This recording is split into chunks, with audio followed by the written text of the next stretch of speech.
Let me tell you about my favourite ever networker. It's a number of years ago. It was an event in London, and there were 500 people at this event. And a group of us were in a circle in conversation. And this guy came over to join us, and we made room for him to join our merry band, to join our conversation. And he walked over to us, and he gave each of us one of his cards. Then he walked away.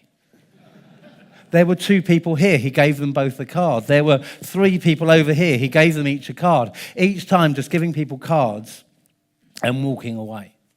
Now, if you go to a lot of presentations, at some time you've heard the saying, if you always do what you've always done, you'll always get what you've always got. And clearly our friend had heard that before. And we have to credit him. He changed his behavior. He realized that in a room of 500 people, just going around and giving out cards was not the most efficient way to network. So he changed his behavior. Instead, he went to the door where people were still coming in. And as they walked in, he gave them a card. If you think that's networking, think again. But that's not networking.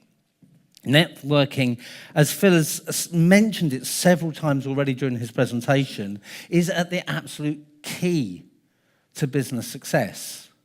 It's at the key to finding those new NED roles, the key to building a portfolio career.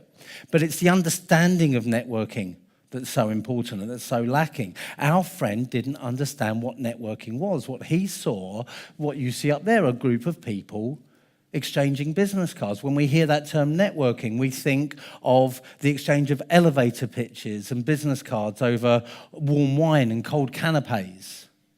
That's not networking. Let me give you a different perspective on it. A friend of mine, Phil Jones. Phil Jones is the managing director of Brother UK. He said to me, the intellectual and social currency that a leader brings to their business will bring greater results than purely financial currency. The intellectual and social currency, your network.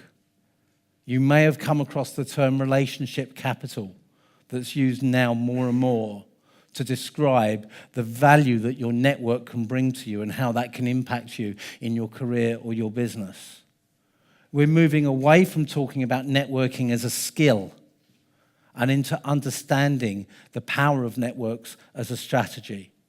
Networking events do play a role, and particularly if you're transitioning from one career in one industry and you're moving elsewhere and you may need to build your networks, networking events will be a powerful tool to help you do that. But networking events are not networking. Networking sites, social networks, LinkedIn, Twitter, Instagram, even Facebook are business tools. They're derided constantly. You know, I won't go on Twitter. It's only people posting pictures of their breakfast. I won't go on LinkedIn. I only get hammered by headhunters. Such sayings, and I'm aware a number of you may have said this in the past, belies a lack of understanding of the power of those tools. And the fault doesn't lie with the people who say those things. The fault lies with LinkedIn, with Twitter, with Facebook for failing to educate us about how they should be used, about failing to drive behavior in the right way, for rewarding the wrong engagement, the wrong interactions. But if you do understand how they use, they build your networks. They help you meet more people. They help you build more relationships. They help you stay insight in mind. They help you develop a network that brings relationship capital into your network, that brings intellectual currency to you. So they're tools, but they're not networking. Networking is something else. For me, networking is sharing. It's sharing our expertise, our worldview, our ideas, our contacts to enhance the potential beyond the level that we could reach on our own. Look around this room. Think about the range of experience in this room, the sheer level and range of expertise, the different ways of looking at the world, the different ideas. Now think about everything that you want to achieve and the support that you need, the expertise, the experience that you need to access in order to achieve that. It's here. It's in that room. But we're conditioned to look good. We're conditioned to know the answers. So what we do instead is we say, I'll find out for myself.